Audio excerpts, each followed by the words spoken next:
Put your red shirt on and a brown coat too. Everybody joining the crew. We got just one drink that we rule them all. Hope you'd remember your thoughts. Get your Uru fingers and your Middle guns. A sonic screwdriver or a sword plus one. Usually when Steve it will get you to come. To the pit tank. To the pit tank. The Rocky Mountain pit tank.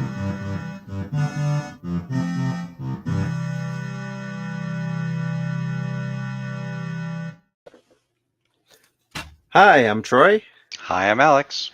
and this is Rocky Mountain Geek Tank, your we're about to text guy and see where he's at sized podcast. So, wondering what he's up to. Did he fall asleep? He had big news that I figured he'd probably want to break to everybody. Right. Let's see.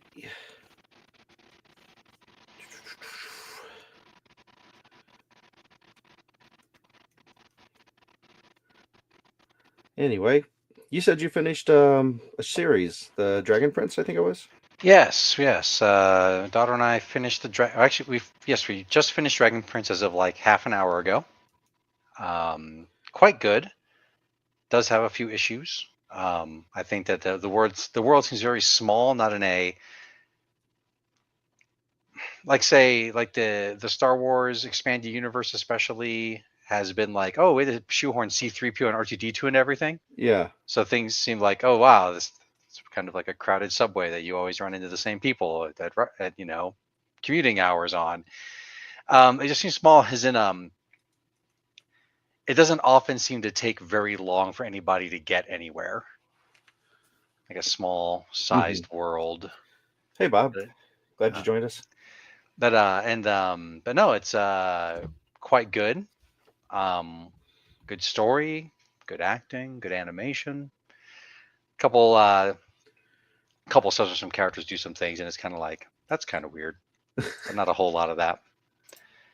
And yeah, and liked it a lot. It's some of the same people who did Dragon Prince are also on like the Avatar teams, like Last Airbender and Legend of Korra, who I think they also like went on and did Voltron, and then you saw like a while ago, and then they did Dragon Prince, which just wrapped. So yeah, and we also a few days ago we finished up Parks and Rec. Oh, yeah. Fun show. Very fun. That's an owner. You should get it. And then what else? We started watching The Good Place. Had you not seen that before? Nope. It is in my top 10 easily. Yeah. How many episodes are you into it? 5 or I think we just finished episode 5. Maybe Okay. Episode 6. Cool. So. Yeah, I only got about 10 minutes into it with my mom before she started freaking out and saying that there's no way that she would watch that show because she is extremely fundamentalistically Christian. And even after I revealed to her, no, what's happening isn't what's really happening. I think you will like this show if you just give it a chance. Yeah, I've kind of figured out. I think I figured out a couple things going on, but I'm not going to share it just yet. Yeah, don't want to spoil it for anybody. No spoilers. And, but yeah. Yeah, I'm sorry that your mother's faith was so fragile. Yeah, it's one of those things that I don't know how you could possibly save somebody from that kind of thing if they don't want to change and if they're unwilling to see anything wrong with what they're looking at. It's pretty much impossible, I think, to to do that. So I'm glad that my thinking went a totally different way than the way that I think she would have preferred my thinking to go. Mm-hmm. So speaking of small universes, that's one of those things where with the D&D game, there's stuff that's not connected. And when coming up with things, I'm like, oh, I could have that connected. I'm like, yeah, but now it feels like it's the whole Star Wars universe where this person doesn't need to know this person.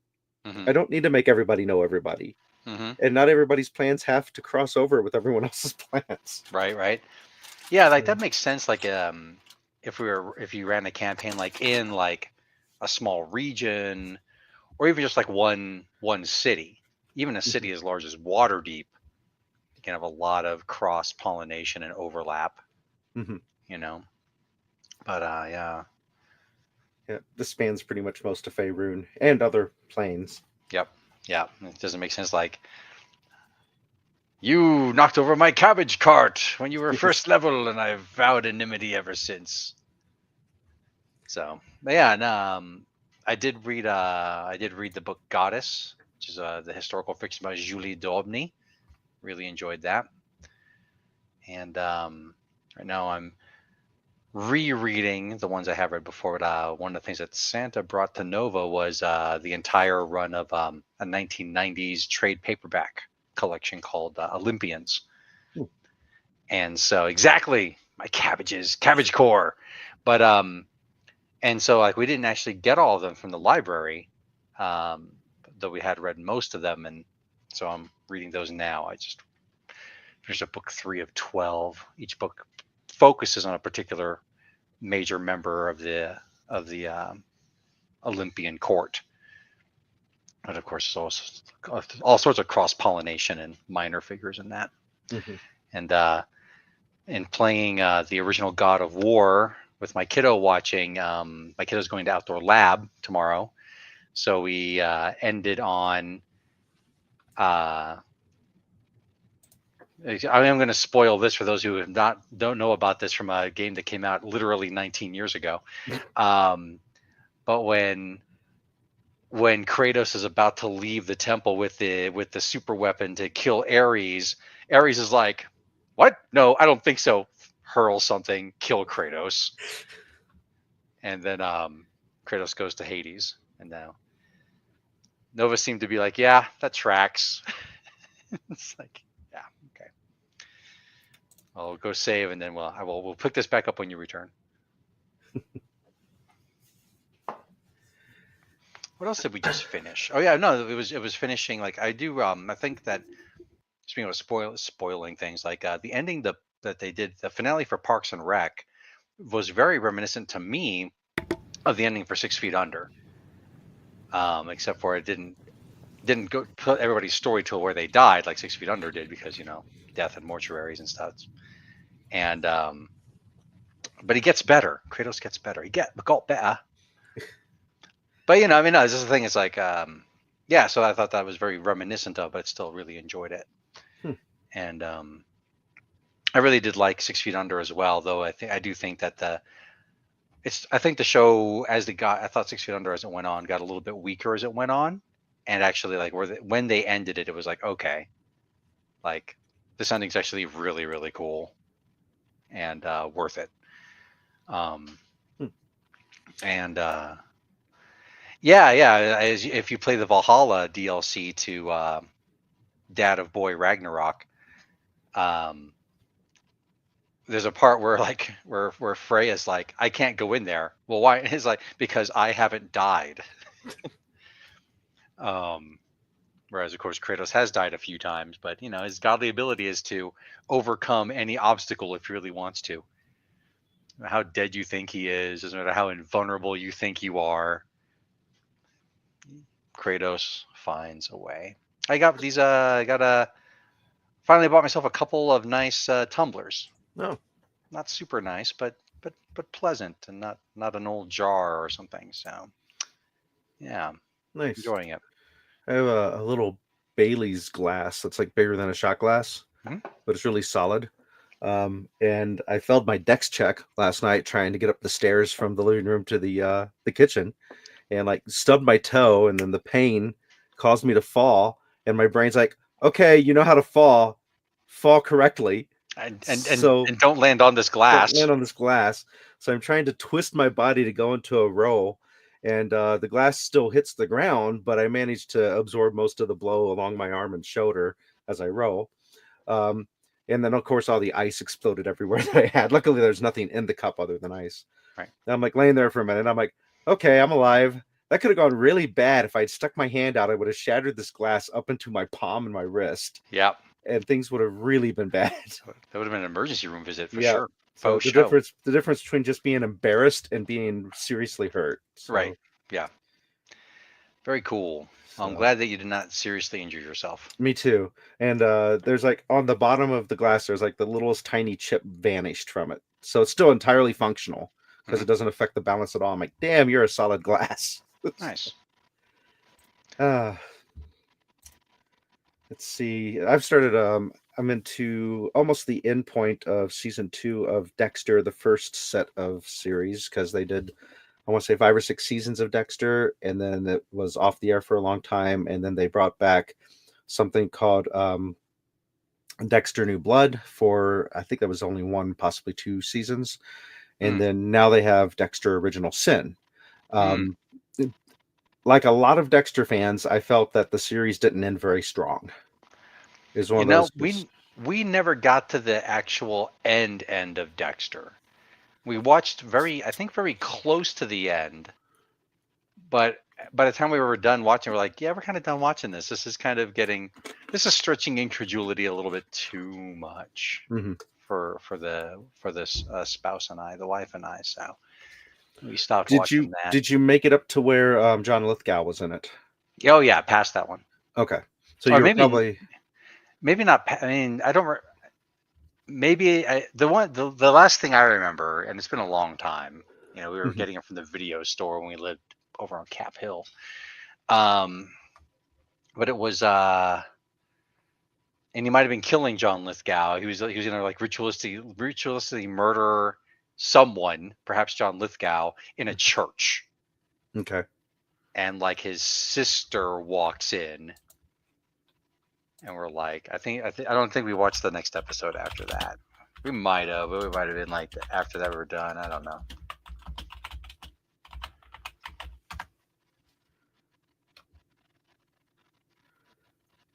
Okay, now that was the prophet, the prophecy killer. This was after Lithgow. this is the big villain after Lithgow. Okay. The Lithgow and where that ends, had that been the end of the series, I think that would have worked for me. I remember that being pretty strong. Yeah. Um, the the villain that you saw him kill was kind of a cool villain, and I like some of the twist with him, but the stories that ran along with it didn't really work well. The B sides, B stories. Yeah, and then the way the whole thing ends up ending was just ridiculous. Right. And it's one of those things where I'm like, and then when they came out with the not original son, sorry, New Blood, Yeah. I'm like, this is just it never should have got to this point because this is all built off of the bad ending that they had of the whole thing. Hmm. And I watched it out of just as one of my brother's favorite shows, but he Out of never made it. spite. He never made it to the very end. I don't think of the series from what I can remember. Mm. Um, but when they came out with the current one, I was like hesitant to watch it, but it's actually fun because it's him in his teenage years, and so it's and the acting is just spot on casting for each of the Okay. characters. That's And cool. going back to rewatch the original one, I'm like, oh, that's neat how they have this crossover because in the original one they would have flashbacks to him being taught Yeah. by his dad. And Mhm. so this is him actually being taught by his dad, and they got Christian Slater to play his dad. Oh, that Um, works. Yeah. yeah, and then the yeah, and all the actors they got that just really fits well. Cool. But overall, yeah, that's one of those things where it feels like is taking too long. But I never read the books based off of my Nor brother's have I. recommendation to not read them Oh. because I was going to, and he's like, well, the first book's good and it follows the series pretty well, but then the second book it gets really supernatural. Mm. And it's not that he's a serial killer so much as there really is like a demon living inside of him and making him do the stuff. Hmm. I'm like, interesting. It's Yeah. Okay. Okay. let's see what Yeah. other Like series. I might have mentioned this before, but like one of the favorite things that I love about one of the main characters in the Joe Abercrombie books, he's like the main character. One of the main characters are like the first 3 books, is that he's a berserker, and he's got this legend, right? He's got this name, the Bloody Nine, and everyone like knows about him, and he's like constantly guilt ridden about it. and then you're like, huh, how bad could it be? And then towards the end of the first book, he and another one of his party members get pushed into this corner, figuratively speaking, and you're reading it, and it's like, he feels himself kind of like blacking out, and some other things happening with his stomach. He's like, no, no, I'm free of you, no. And then it like there's a chapter break, and then it goes on. And then the next line is like, the bloody nine opened his eyes. It's like, and it gets pretty real. But what's so great about, I mean, as reading it, what's so great about it, for me, is that it's downright poetical how it's portrayed, and it's you know the grasp as strong as as strong as mountains, the da da da da da, and it's great. But like in the second book, the adventuring party is adventuring out in the wilds, and it's a terribly dangerous area, and he goes they're like talking like, oh, let's have some campfire stories, and he starts talking, and he's like, yeah, there was like a whole year that I lost. Yeah, and he's like, and everyone's just like creeping away from him. um and but then like one of the other characters, in fact, the character that was like with him when he switched back, was like, what, you knew he was a killer, why are you scared of him now? It's like, so he's not killing us, and we're gonna be fine. And but though, even though that character, like, in their own internal monologue, is like, he's got a devil in him. And this is a world with magic and devils and stuff. Like, you never ever ever find out if he really does have something living in him or not, or what it is. Or yeah, it's bonkers yet awesome. So John Gwynn, Shadows of the Gods. Okay, cool. I just finished reading Northlanders a couple months ago. Comic series, went about, I don't know, I want to say like 60 issues or something. I got all the trade paperbacks. So that's cool. Hey, I couldn't get into extra. I get it. Sometimes shows don't grab you. I'm like, yeah, whatever. And no use wasting time with something that you're not enjoying. Oh, yeah, Troy's lips are moving, but we can't hear you. Ha ha ha! Sucker. That's right. Perhaps I need to unmute myself to be heard. As I was mentioning how the thing you were talking about with the lost time and such of the Fox and Brandon the Butcher. Mm-hmm. That so. Yeah. No, there's some good stuff out there, and like I said, like the Bloody Nine is great. Like there's a scene from the first book that's, I don't know, takes about 10 minutes or so to read, but it's like, it's what I used to introduce people to the series. It's like, it's so good, and it's not even like he talks about stuff. It's him and talking to somebody else, but it's not like all, heroic or everything. It's good. It's good. And unlike many fantasy authors that I'm going to mention, like say George R. Martin, or not Joe Abercrombie, he's the one who finishes stuff. Patrick Rothfuss, he actually finishes his shit. He's written, hold on, 1 trilogy, 3 interquel books, 1 book of short stories, another trilogy. He's written 10 books, and he's working on the new trilogy now. So, yeah. I saw a meme. Let's see if I can get this right.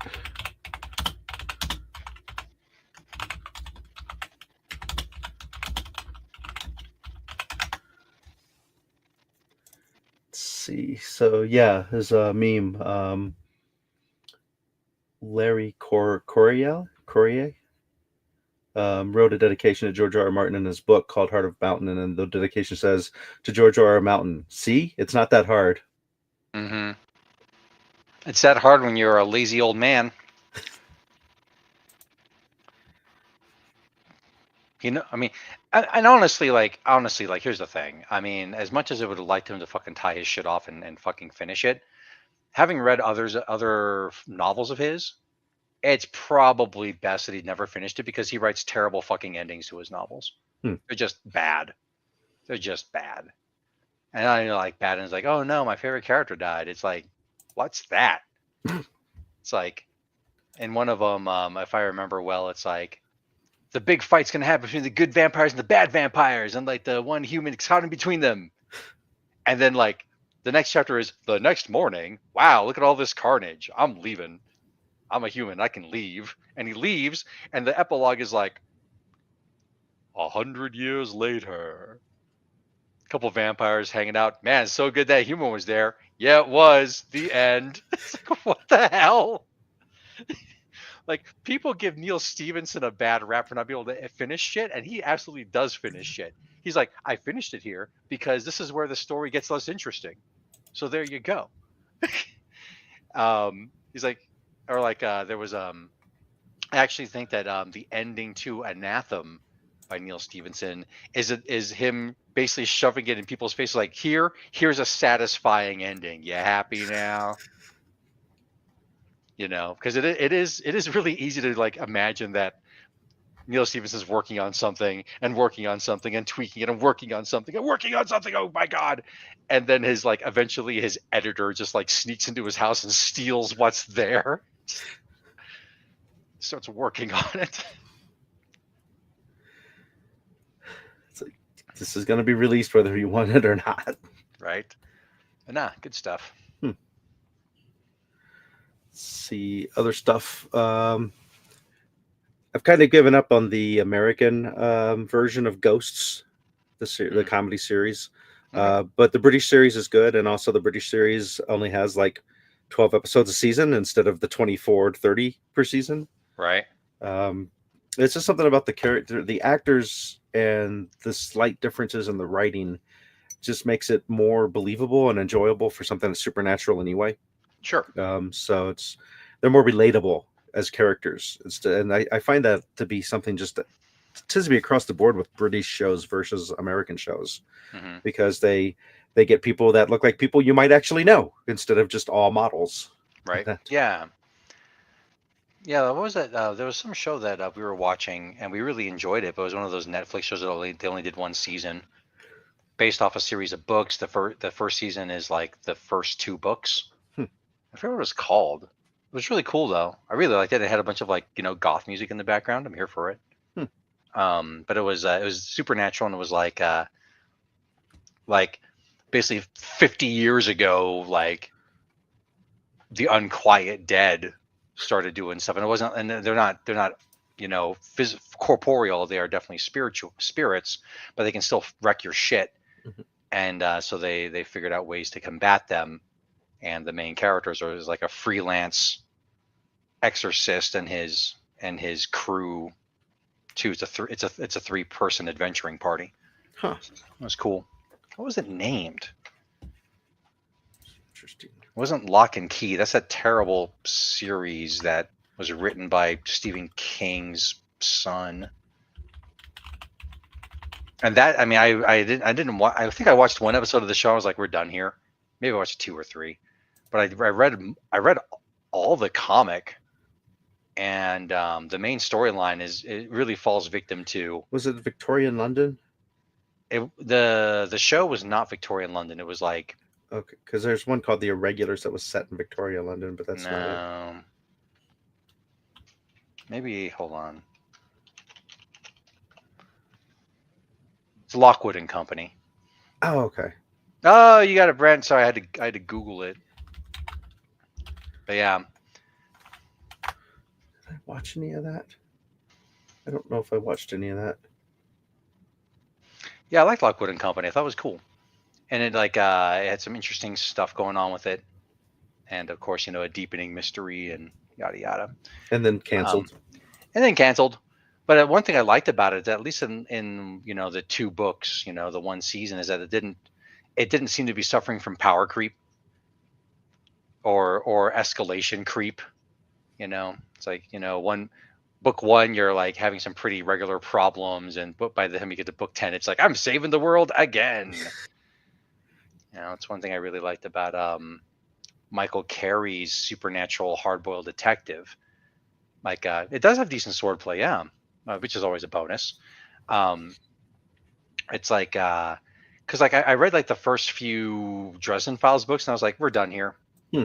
I see where this is going, and conferring with friends and such, I'm like, yeah, okay, that's that I might have I definitely missed out on details, but the arc of it, I was like, yeah, I can see where this is going. Just power creep galore. And then Michael Carey, who also wrote the DC Vertigo series Lucifer, um, Michael Carey wrote 2 or 3 books about a hard-boiled supernatural detective. And like all great hard-boiled detectives, his only real I mean, he can sit there and he can do his thing for whatever the supernatural part, but his real superpower is getting his ass kicked and getting back up again. So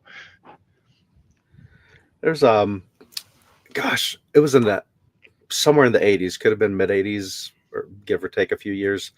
Um, Fred Ward played a hard-boiled detective in an H.P. Lovecraft universe called Cast a Deadly Spell, ooh, and I don't know how well it's aged. I right. just I just remembered seeing it that it was one of those things that they took all the cues from your hard-boiled stuff of like him Mhm. getting beat up in the bathroom trying to investigate Yeah. who the murder, and of course the murder's supernatural, so it makes it even harder to solve because it was like deadly ruins on a paper that somebody read or something. Right.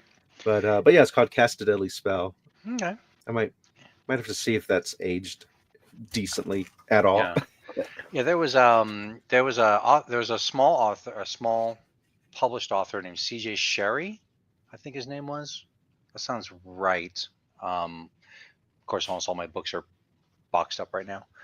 But he actually, like, I was walking by his table at like some convention, probably like the first Malcon or some other little tiny convention here in town, and he's hawking his books, and he's like, "Hey, you like hardboiled detectives?" I'm like, "Yeah." He's like, "You like Lovecraft mythos?" I'm like, "Sure." He's like, "Here you go."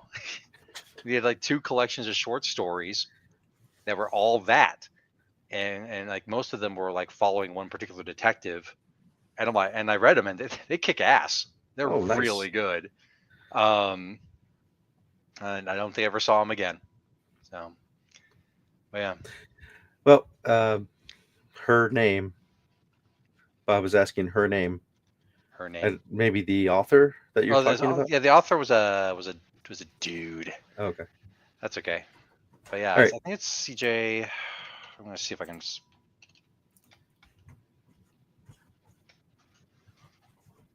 That's definitely. I probably I got the name wrong. That's what I'm learning right now. Because CJ Sherry is totally a woman. Um, what was that guy's name? I don't remember. Oh well. Oh yeah, and Lockwood and Company. Yeah, like once your brain develops enough, you can no longer see and interact with the ghosts. Hmm. So it's a young person's game. So See, they have a lot of stuff about being exploited by the elders and such. It's good. well, regardless of how old you are, you could see our sponsors. Geek Take is sponsored by Kieran Games, Geekway Homes, The Massage Wizard, and your mom. Um, Your mom. yeah, I wore my Castlevania shirt, but our Yeah, Joan is not Joan here. is not hanging. That's okay. Yoon, if it was German, I guess. Hold on. I think I remember. Hold on. Dun dun dun.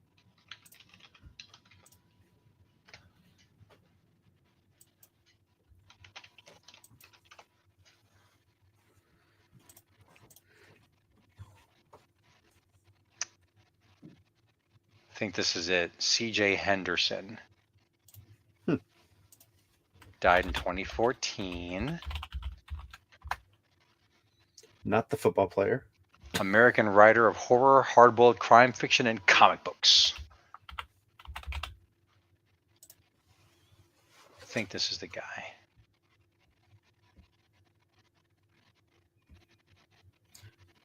Looks like he wrote some Kolchak, the Night Stalker books as well. I think it's this guy.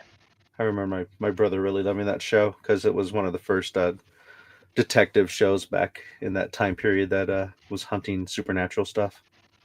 I'm sorry, he wasn't a detective. He was a photographer journalist for a newspaper. That's what it was. Cool. Cool. Yeah. There is also it looks like a female author named C.J. Henderson, but clearly not the same genre of books. Okay. So, Yeah, and then the Tuesday classic movie, The Harkins in Old Town tomorrow will be Little Shop of Horrors, director's cut.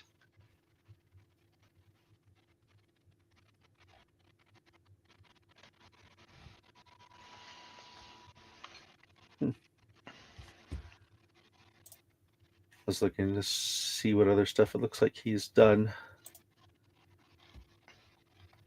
Yep, horror, hardboiled fiction, dark fantasy, science fiction.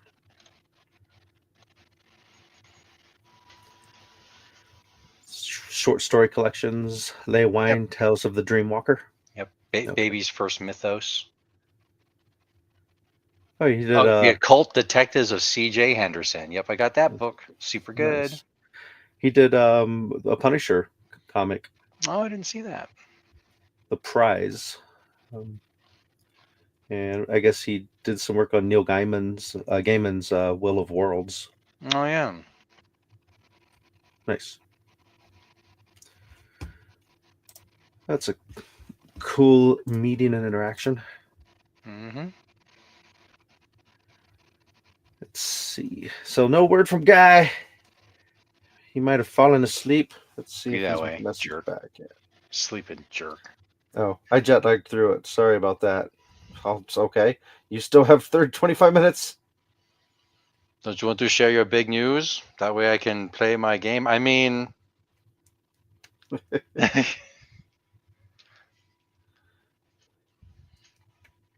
just going back to Vampire Survivors and unlocking stuff on my way to Castlevania DLC. So, We'll see if he shows up. no worries. I messaged him, told him you still have 25 minutes and you can share your news. Mm-hmm. But then, yeah, I've been putting my Magic collection, zipping it back together because, like, I was selling some cards on this one site and I made some money off it, but it's just a pain in the ass. It's like everybody that I sold a big money card to, like $100 card to, was satisfied and happy. And like most of the people that I sold cheap cards to were pains in my ass. Boo. Yeah, it's like, I guess they figured if they'd be a pain in the ass, I would go, just keep the card then. I'm like, no, send it back. Give me your money back. Fuck you. I'll pay for it, but yeah, fuck off. Speaking of Magic, I ordered a couple of. They did some anime-esque art style playmats. Mm-hmm. And they had them on Miniature Market for a really reasonable price. So I picked up a few of those as prizes for NDK. Cool. So I forget which ones they were because I had not seen the actual cards of them, but I'm familiar with some of the cards they're based on. Yeah. So like one was like Doom Blade, I think, or something like that. Oh, cool. So yeah, that'll make some Magic fans happy. Yeah, and some of our friends at the D&D table were saying that we should play more Magic. I'm like, well, I've been playing Magic with my VGR crew. I don't know, every 2 or 3 weeks. So next time we do a thing, I'll see if maybe they can, just put the word out there on my Discord server and see who shows up. Yeah. So do you break up into smaller groups or is it just one really large group? Well, so far it's usually only been like, so that's just me and one other person. Oh. A couple times it was like, there were like, I got there and there were 4 people playing, 4 of them were playing a game and one person got knocked out. So then I went into a duel. They finished their game up and then one of those people last year did another 4-topper. The last time we played together was the biggest group. It's like, it started off as a 4-top and then 2 more people showed up and we did one big group, which I was like, I don't know about this. Mm-hmm. And it turned into a 6-way draw. So I was playing a slow deck. My deck has a plan. It's just a slow plan. And then, it's like, I'll get there or you'll get there, whatever. Figure it out. So, yeah. Yeah, it was fun. Have you gotten a chance to run the cube that you made yet? Well, I've got the Shadows over Innistrad cube still. I haven't. I probably should tear it apart and repackage it. Make sure it's Make sure that every single pack has got a transforming card in it, and then go on and do the other requirements. But I do know that they did Dominaria Remaster, which is supposed to be a great draft environment, and they're also right now is Innistrad Remastered, which is probably going to be another great draft environment. So I might get the card list for those and put together cubes for those. So because draft and sealed is super fun, but who wants to buy a bunch of extra cards just to do it? Me, I do. I want to have cubes. Let's do this type of thing. But yeah, I know it's funny. Yeah, we did. And the last time we played, it was 4 topper, and it was like I played dragons and I won that one, and then the 6-player one I played Dracula, and yeah. I got into my Dracula deck because I just bought that deck. I ordered that playmat, so I'm like, what? Like this Dracula deck needs some work. What's it need? Looking at him like, you need more land. That's what you need. So I pulled a couple things out and put some more land in it. Seems to work better. We'll see. Cubes solve one of my problems with just drafts in general, which is there's this anxiety of if I go pay money to play in a draft of drafting the cards that aren't going to win, but the cards that are more expensive out of the pack I opened. And it gets in the way of me having fun. So I prefer sealed because then I don't have to draft. I'm just building my deck out of what I just bought. Oh yeah. But if it's somebody else's cube, then I don't have to worry about that stress because I'm not keeping the cards anyway. So it doesn't matter. Yeah, get those back. Yep. I would like to try if people would want to play this. Is that hey, look, it's a guy. Would be that version where everybody has the universal spell that they can cast in their command zone, and it's the open a booster that you have and pull one card out of it. Because that'd be kind of fun. Everybody would just have to bring their own boosters that they want to use for it. Right. Whoop, whoop. It's a guy. He's awake. Kind of. Welcome back to America. Thank you. So, a needle pulling thread? Well, no, I think my processor fan just started making cavitation noises. And it looks like it's at like a quarter speed. So, hopefully, we don't shut down for any reason. Yeah. Hope that's kind of a thing. Anyway. I saw Japan had an earthquake. It did, but it was way in the South Island. Although it was very funny because it wasn't funny, but it was many family members were like, "Are you okay?" I'm like, "Well, I mean, I'm fine because I'm back in America." But also, the earthquake was probably like the equivalent of like there was flooding in Florida. I know you live in Maine. Are you okay? Right. Yeah. Japan's a tiny island. I guess it's a very small island. And my friends in California are a decent ways away from the fire, but I still message them and I'm like, "Hey, I'm pretty sure it's nowhere near you, but are you okay?" Yeah. Well, that said, one of our friends just came back from California, and her flight came in just after our flight. And so we went and fetched her. And when she walked into the house, she did smell like fire. She smelled like smoke. And it was like, because she was in LA. She was not right on top of the fires, but she was definitely not in a good place, obviously. Yeah, California. Ha! That'd be a thing. So you told us news on Saturday night that I thought you might want to share with our viewers. Yeah. Although I'm curious now as to whether this is so after going and being in Japan for a month, it's become kind of clear to me that I think I want to move back there.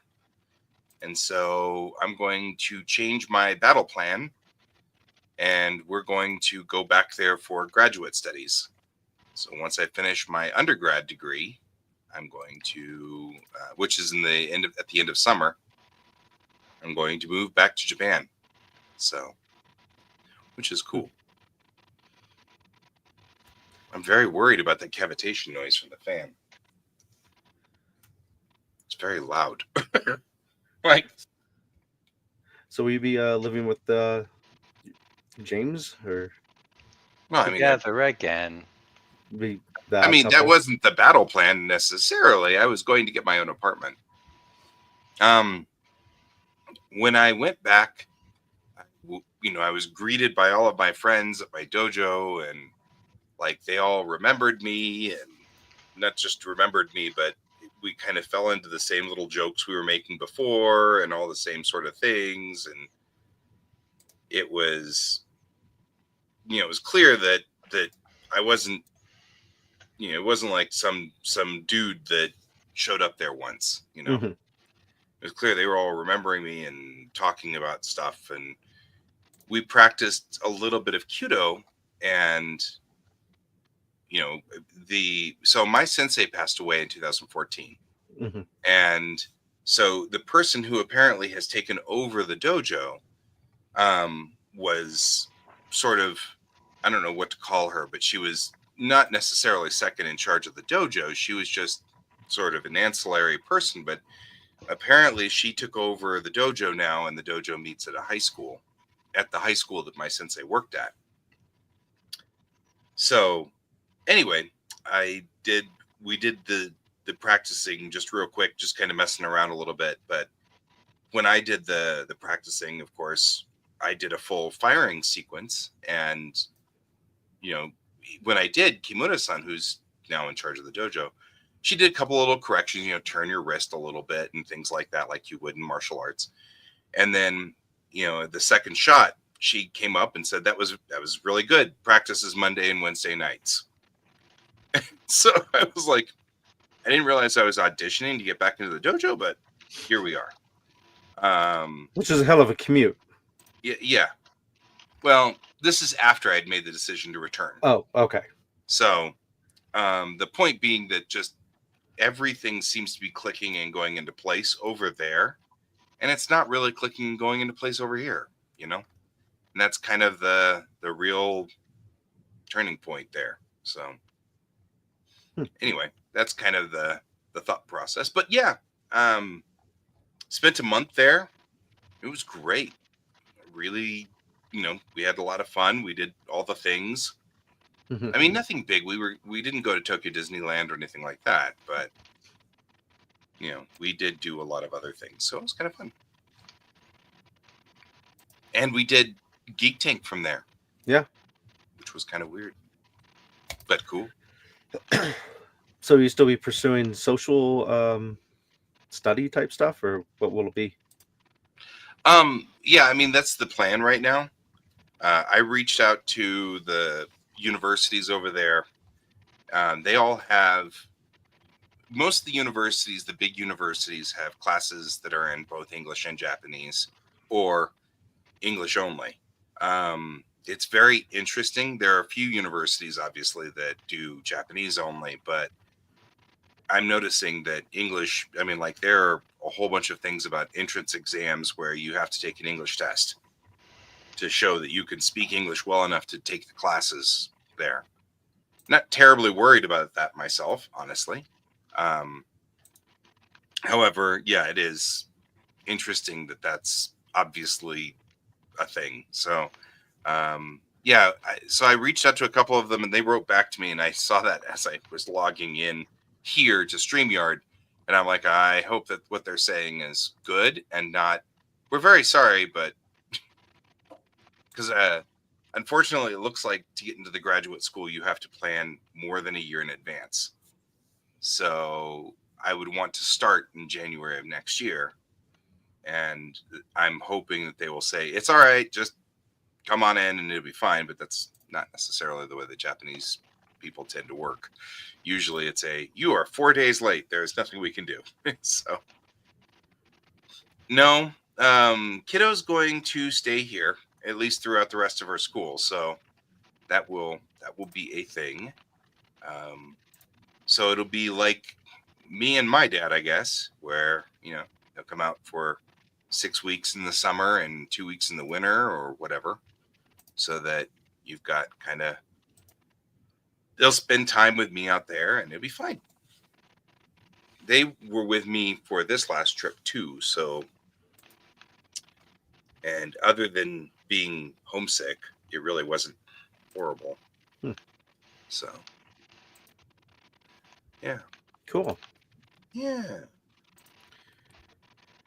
I'm also been talking to my buddy Can, who I broadcast the other show on, and we've been tapering those shows off and not having very many of them. But now we've decided we're able to.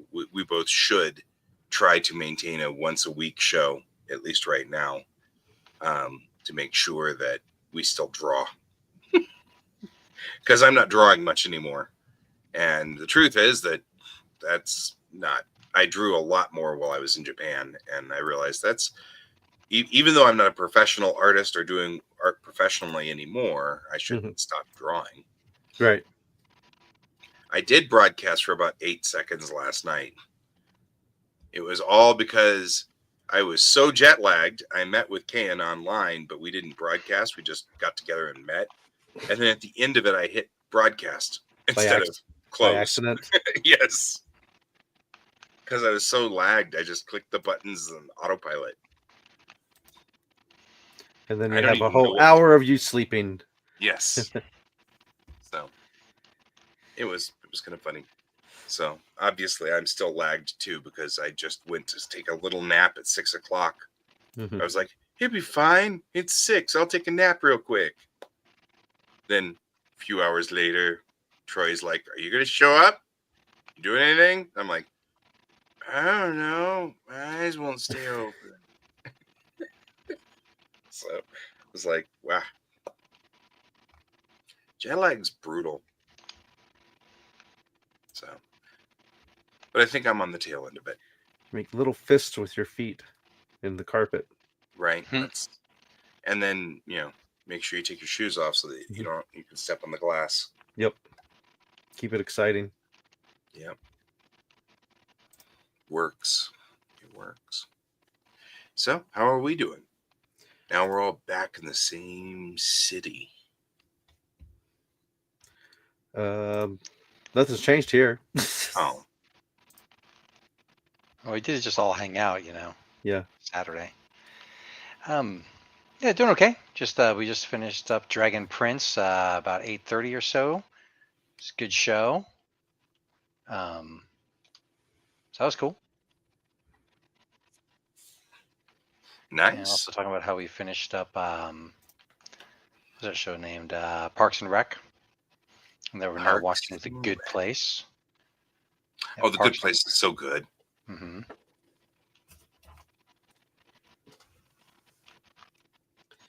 I guess I should say the Parks and Rec is so good too, but I've only seen a handful of episodes, so it's cool. We're gonna start.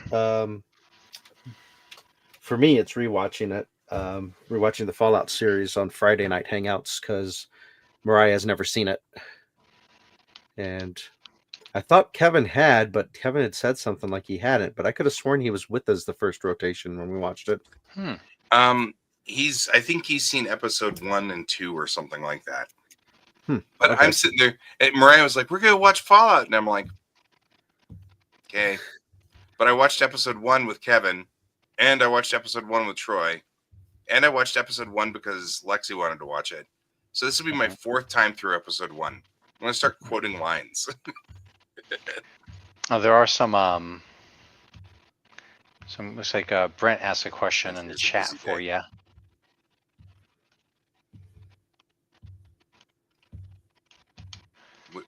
Okay. When? How? Where? Blue Origin launch of New Glenn is Wednesday now, as is Starship launch 7. So Wednesday will be a busy day. Mhm. Yes. And to say, End, kiddo, end quote.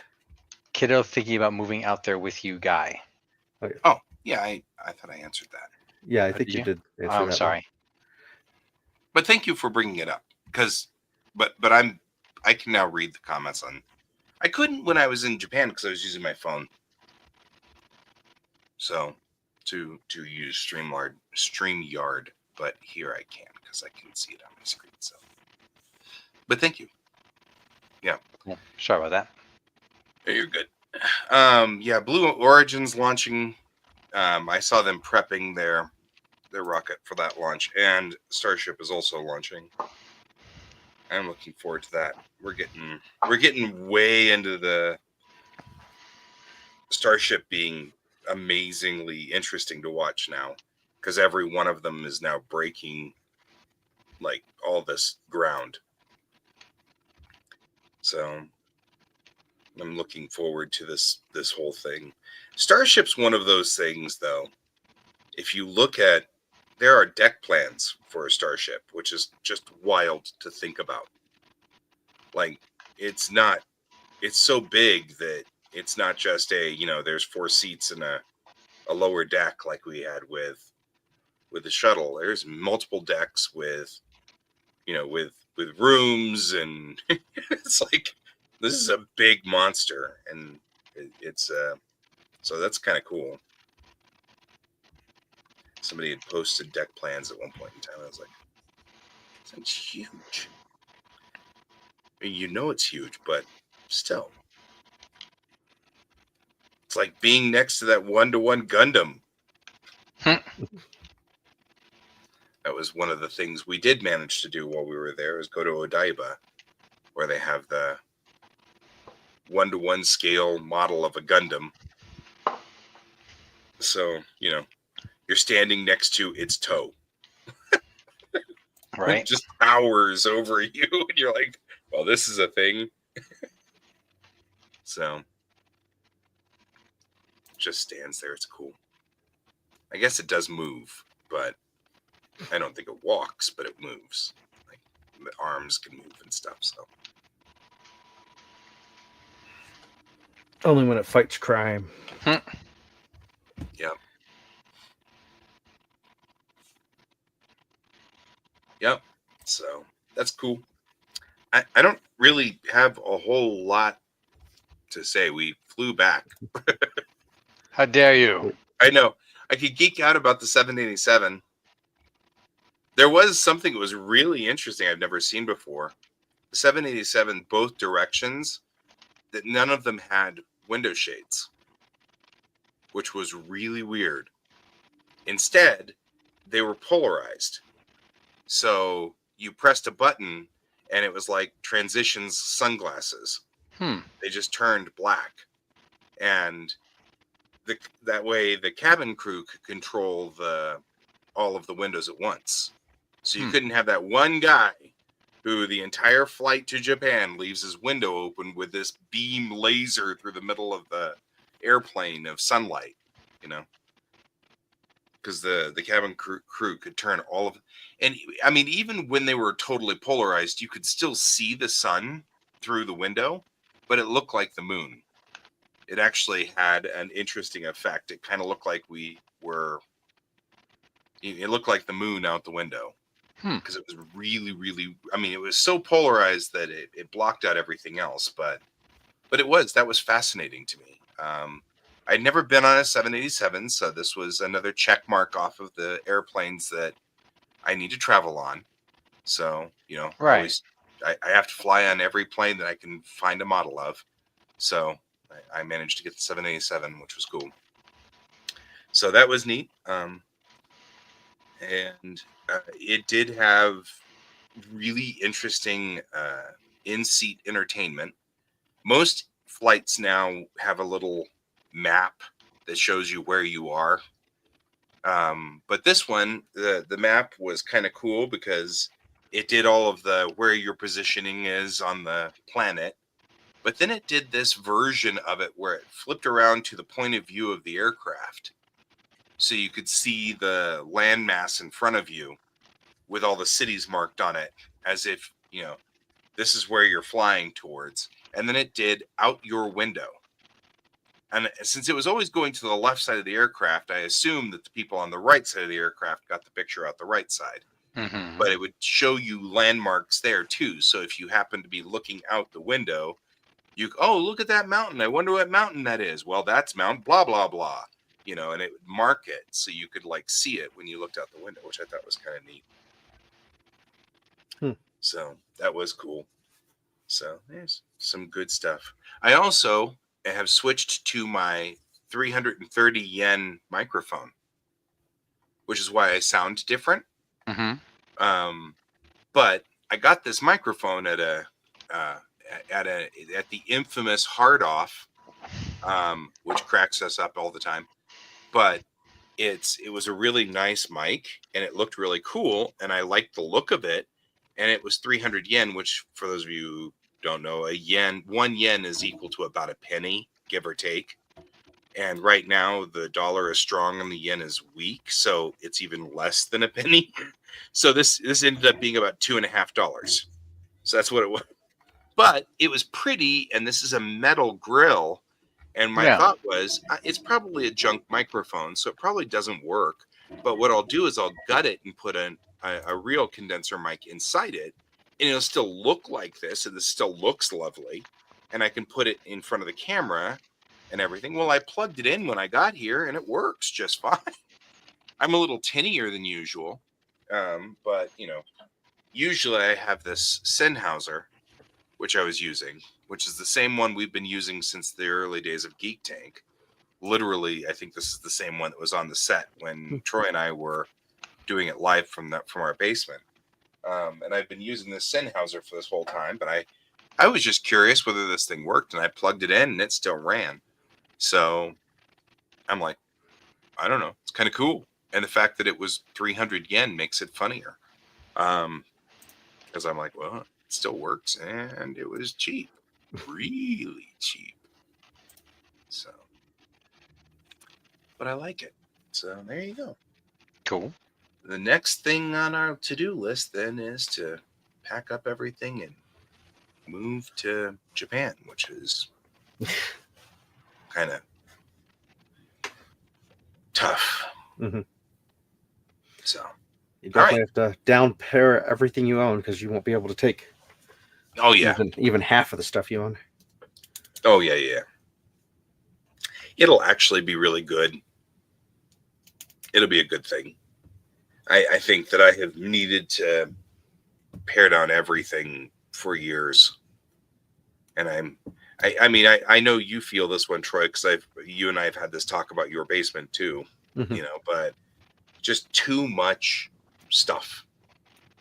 And recently, while I was in Japan, I thought about a lot of these things, and I'm like, I don't need all this stuff.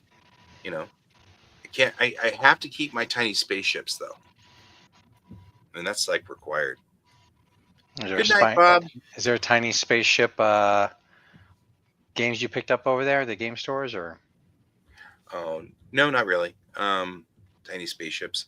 No, the only tiny spaceship I found was at the Hobby Off. They actually had one of the Furuta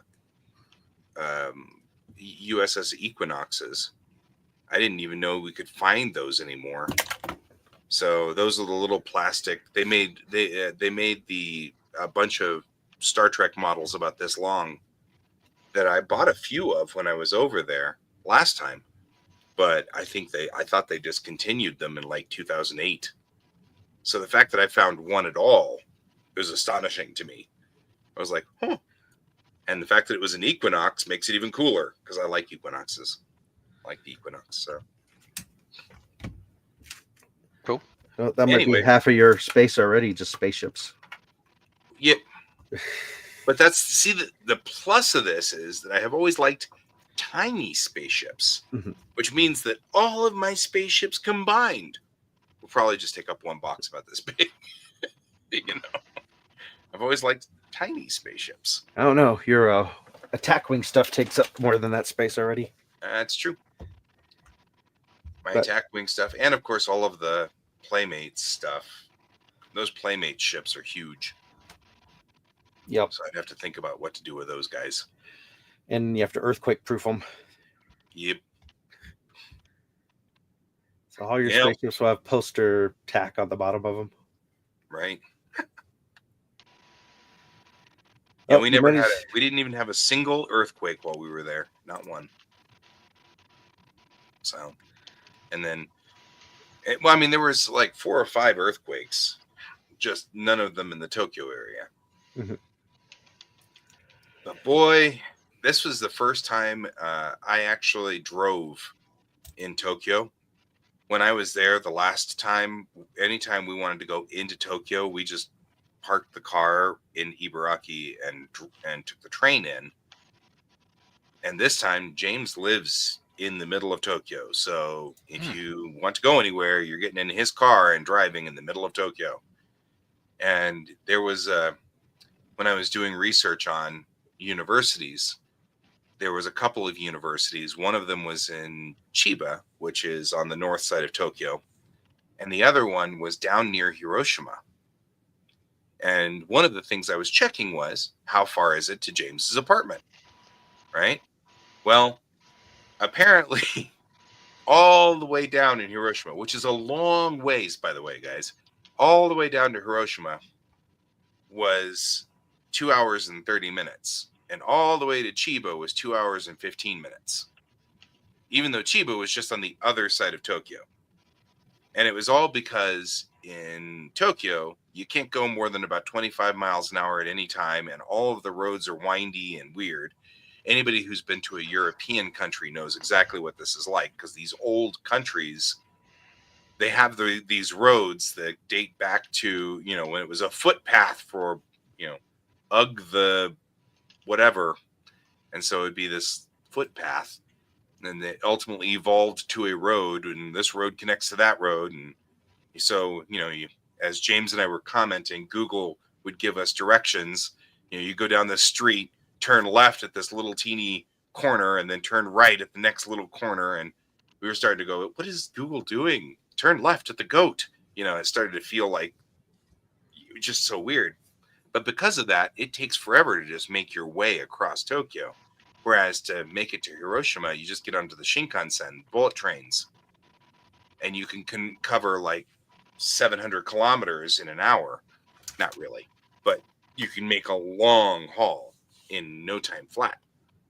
So it's interesting that the top of Tokyo from his apartment or the other side of the country are pretty much equidistant. It's like, very funny. So And then you wonder why people are like, did the earthquake get you? I know. Because we're always saying it's only 2 hours to Hiroshima. Of course, that's a bullet train, which travels routinely at 300 kilometers an hour. So if it's 2 hours away, that's 600 kilometers. That's still a long ways away. So both of you guys have routinely visit non-American countries. You know what 600 kilometers is. So you guys have an idea of it. So anyway, it is 10:07. You made it past the time. Yeah. Figured we'll let you peter out on your rambling. Well, okay. It's like I'm like filling out I'm like stopping and nobody talks. So I'm like, yeah, it's all good. So cool. Well, guys, then I've already seen that we lost Bob. Yep. He went to bed. Hopefully 1 week you'll be back to regular schedule and we'll see you at regular time. Yep. I should be back to normal next week. I'm actually back in school next Monday. Although I'm not in school next Monday. You're not in school next Monday. It's a holiday. Yeah, I was going to say, next Monday I'm not in school, but apparently Tuesday I am. Mm-hmm. Oh, it's a holiday. That explains it. I'm sitting there day. Like, so weird that... Well, so before we go, because this is a weird one, everybody's starting school before me. And like my school decided not to start until the 21st, which made the trip to Japan really nice because our winter break was like a month and a week. It was like 5 weeks worth of winter break. Mm-hmm. So that was convenient, but Still weird. So yeah, Hmm. school. So yeah, All we'll right. be back on schedule next time. We're back on schedule next Monday, which will be a holiday. Mhm.